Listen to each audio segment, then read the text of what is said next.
Thank you. Hey everyone, my name is Tristen Mullins. I'm a PhD student at the University of South Alabama studying computing. My advisor is Dr. Todd Andell. We have both been working on countermeasure design in the School of Computing. So today we're going to be talking about electromagnetic side channel attacks, basic steps for collecting traces to perform a differential analysis attack, and how countermeasures aim to disrupt critical steps in that. So first, we're going to talk about side channels, different examples of analysis, techniques, countermeasures, and then briefly talk about some ongoing work that we have. So this is an example of symmetric cryptography. So side channels are typically targeted toward cryptographic algorithms. Their goal is to relate physical characteristics of a process to secret key operations.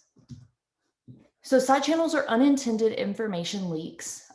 You measured side channels during runtime of a crypto process. They are typically non-invasive. There are two different categories of side channel analysis. There's active and passive. So active side channel analysis is an invasive subset. That's typically fault injection, fault analysis. For this presentation, we'll be talking about passive side channel analysis. These do not interrupt the process that's being targeted, and typically a user is not able to tell that a side channel attack has been performed if you do a passive side channel attack. The existence of side channels doesn't reflect any inherent weakness of an algorithm. So these crypto algorithms are typically mathematically secure algorithms, but we are observing physical characteristics of them. So the ability to perform a side channel attack is dependent on the accessibility and usability of a side channel, not necessarily weaknesses within the algorithm.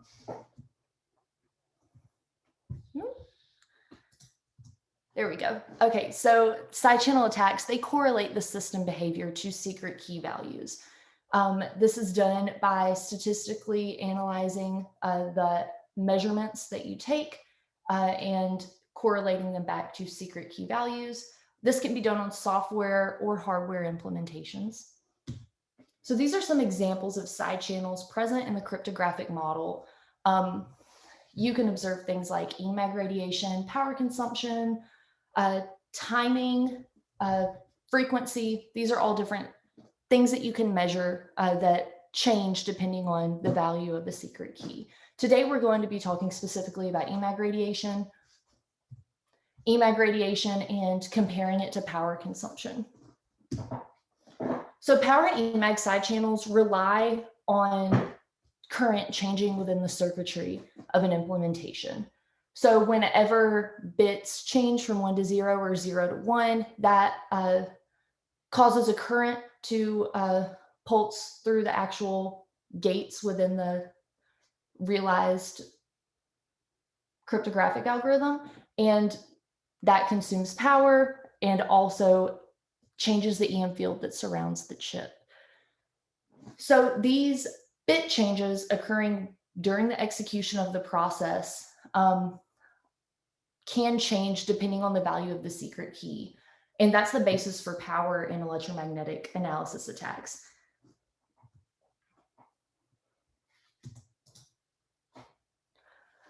Okay, so here's a comparison between power and EMAG attacks. So power attacks are very common. They have a arguably simpler setup than EMAG attacks.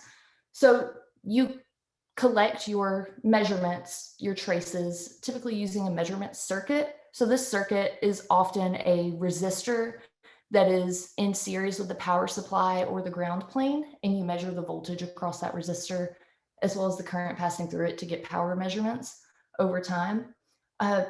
Power traces also don't maintain their strength at high frequencies, whereas EMAG attack or electromagnetic side channels, you would use an EMAG probe. This trace collection method is location-based. Your signals are stronger the closer you are to your target hardware. They also maintain strong high frequency components. This requires some additional signal processing for the EMAG traces. The strong high frequency components allow EMAG traces to contain just as much information as power traces, if not more. They also can be more noisy, so they need to be filtered more. EMAG side channels also allow for localized attacks. If you have a high enough resolution EMAG probe, you can isolate specific components within hardware to measure their leakage. So some similarities between these, when performing a differential analysis attack, they have very similar analysis methods. After you collect your traces and do some pre-processing to filter out noise and try to isolate your target frequency, the actual statistics that you apply are pretty much the same. Because they both depend on the changing current within the hardware and are influenced by the same physical processes, many countermeasures work for both. So oftentimes, whenever you're reading in literature, you'll see that power countermeasures are often stated to be applicable to as an EMAG countermeasure as well. So for localized electromagnetic attacks, these allow multiple views of a system. So whereas for power traces, you are measuring at one point, localized EM attacks, you can measure at smaller points across an entire chip. This allows you to filter out unwanted processes by changing your probe location, as well as filtering out frequencies of uninteresting processes on your chip. You're able to isolate leakage from specific components, and localized EMAG serves as a good alternative to power attacks when the access to the power and ground lines may be limited, or there's lots of noise in the power signal, as well as if power countermeasures are enabled, sometimes EMAG attacks can be used to overcome those.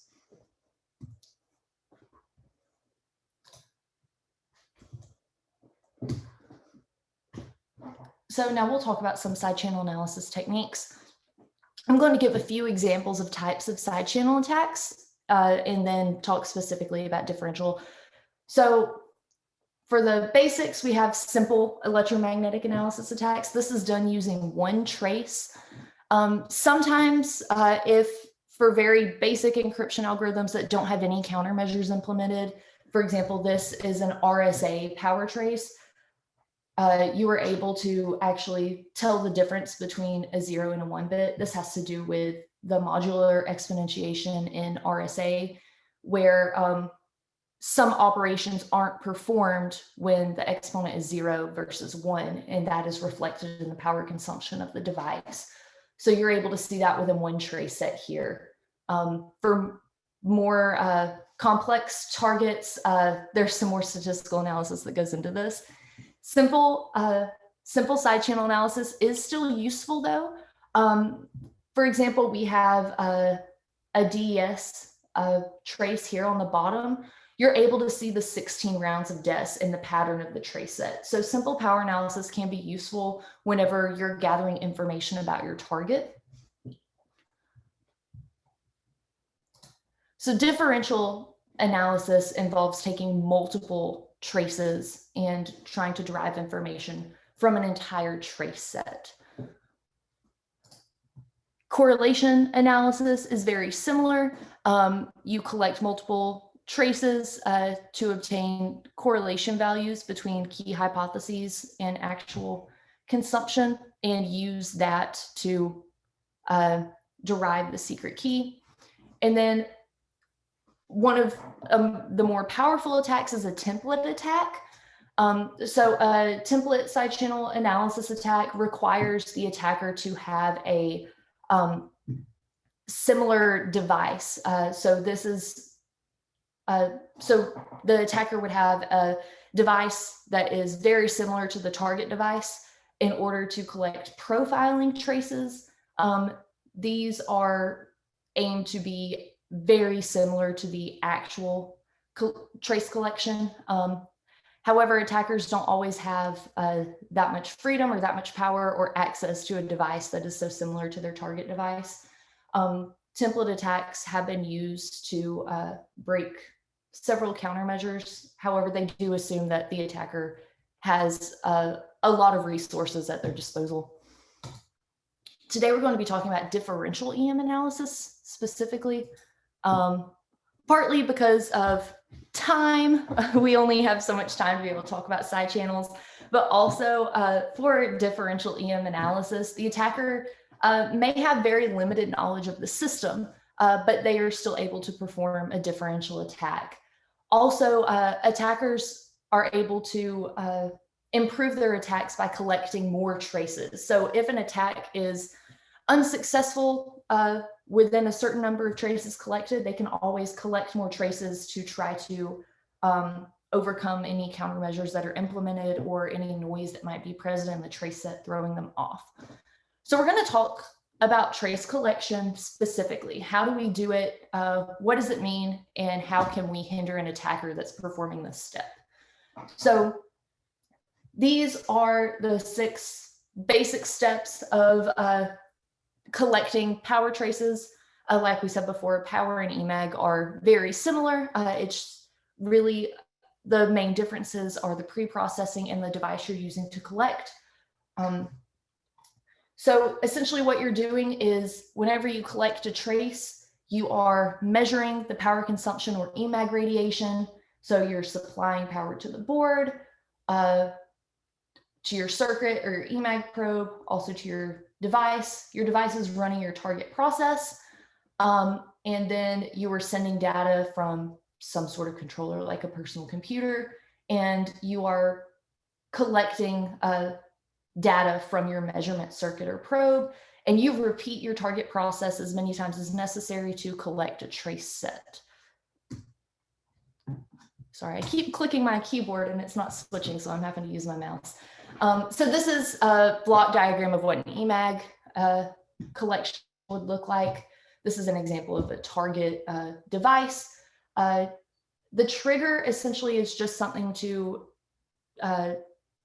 parse through your trace set. So a trigger would indicate the beginning of your target process. And then you have an EM probe station that will hold your probe. That measures your EM signal, sends it to an oscilloscope, and then your computer is what you use to do all of your analysis, parse your trace set, as well as send and receive data to and from your target device. For an EM probe station, you see I have this control and configuration line going from the computer.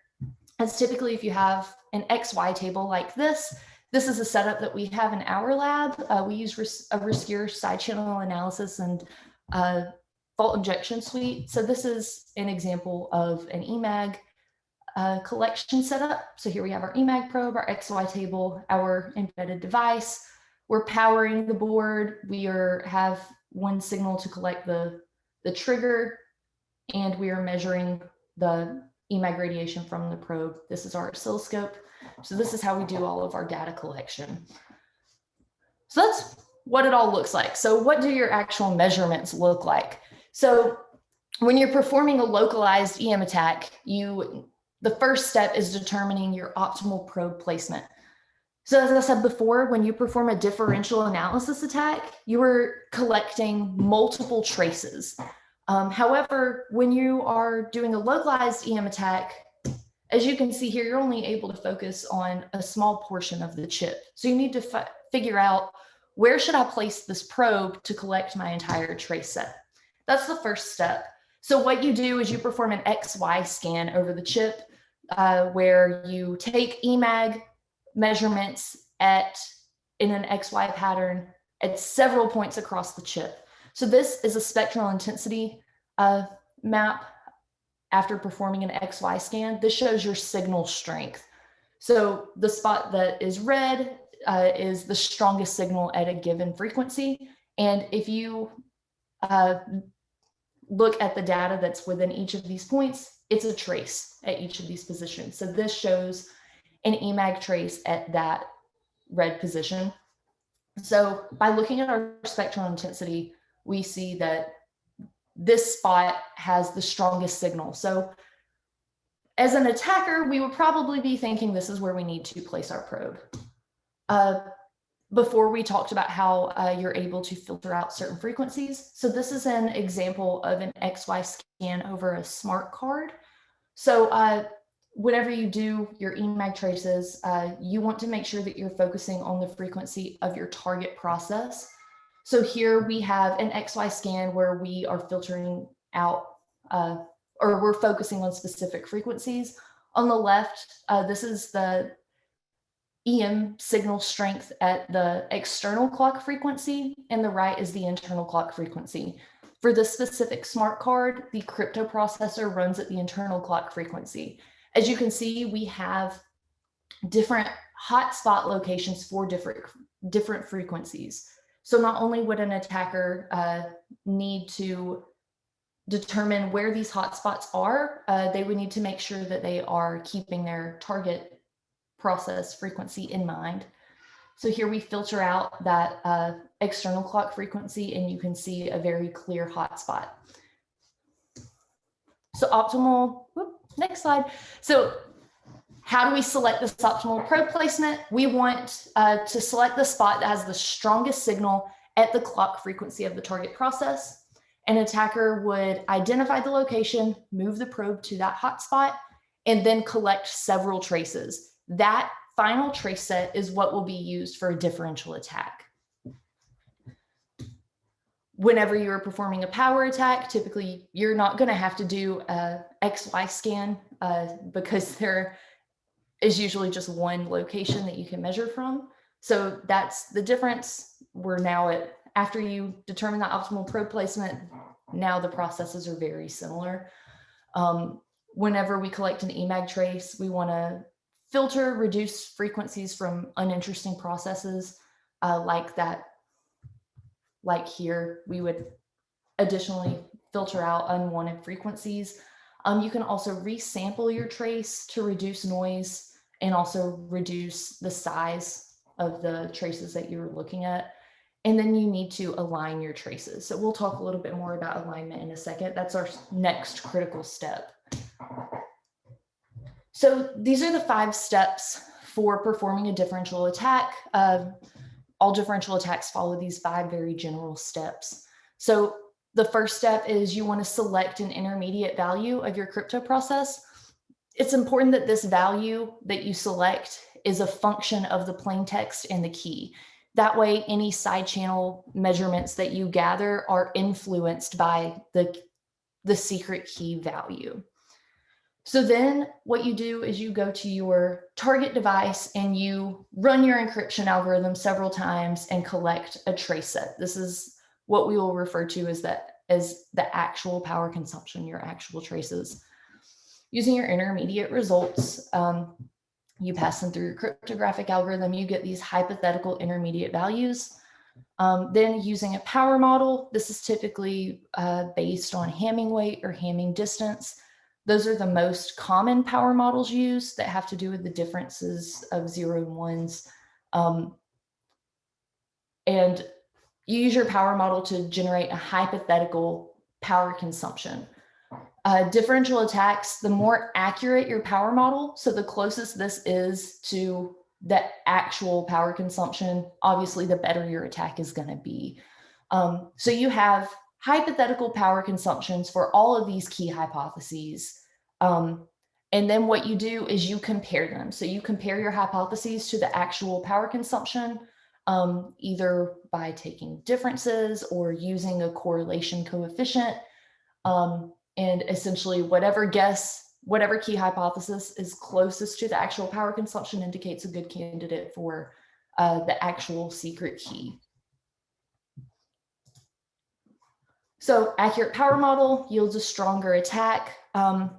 It's also very important that you align your traces. So the columns of the matrices in matrix H, which is your hypothetical, and matrix T, it's important that these are aligned within time so that the columns correspond to similar operations of the crypto process. So here's an example of EM traces. So this is like one row the second row, and then the x-axis is over time. So you're comparing column by column. So you want to make sure that each point in time is influenced by the same operation. So you want to try to align these as much as possible. You can see here that our patterns aren't lining up between these two traces. I'm going to give a couple examples of alignment techniques. There are several, but these are just some that are have some nice visuals to go along with them. So one example is static alignment. So this is just shifting traces in time. When you align traces, you pick a reference trace and you say, okay, I am willing to shift my traces a given number in time. And if I exceed that threshold of shifting and can't align them, then discard it. Also, elastic alignment is kind of like stretching and compressing your traces to align your patterns. And you also specify a threshold. If you can't align within that threshold, you discard. And so that is so all of these columns correspond to similar operations. So that way, when you make your comparison, you're comparing the side channel data of similar operations, and you don't wind up with just very low correlation values. If they don't align, then your correlation values will, if you happen to get something that is similar, that will either be a coincidence or just a coincidence that they happen to be lined up. But in order for these values to be the most meaningful, you want all of your columns to be aligned. So countermeasures, what we can, we're going to focus on hindering an attacker at those two steps. So the two steps are finding optimal probe placement and aligning your traces. So side channel countermeasures can be divided into two categories: hiding, which decreases the signal to noise ratio. Some examples of that are leveling your side channels, like leveling your power consumption, operating in constant time, shuffling your operations, so each of your traces are different, or random delay insertion that also affects the timing. We also have masking, which reduces correlation, that randomizes your intermediate values and influences your side channel data. For electromagnetic analysis specifically, they can be broken down into similar categories: signal information reduction and signal strength reduction. So signal information reduction, traditional countermeasure techniques that are used for power analysis, like hiding and masking schemes, can be applied to your implementation. There's also randomizing and refreshing that may be effective against power side channels as well. So signal information reduction is just trying to reduce the correlation between your secret key and your actual side channel. One that's specific to electromagnetic analysis is signal strength reduction. So this is trying to reduce the quality of the signal that's measured. So some examples would be shielding. So shielding can be expensive because you're introducing additional packaging. So you can shield your chip to prevent a probe from being able to measure as strong of a signal. You can, I've seen papers that involve low-level routing, which is routing your actual implementation to where the device shields your signals. And then spatial randomization. We're going to talk about spatial randomization in more detail, but spatial randomization changes the location within the chip of your target hardware to where when you perform your XY scan, your optimal probe placement is obfuscated. So these hiding and masking countermeasures are used to increase diversity within your trace set, either along the time axis or in your power consumption measurements, so that it is more difficult to align these traces. These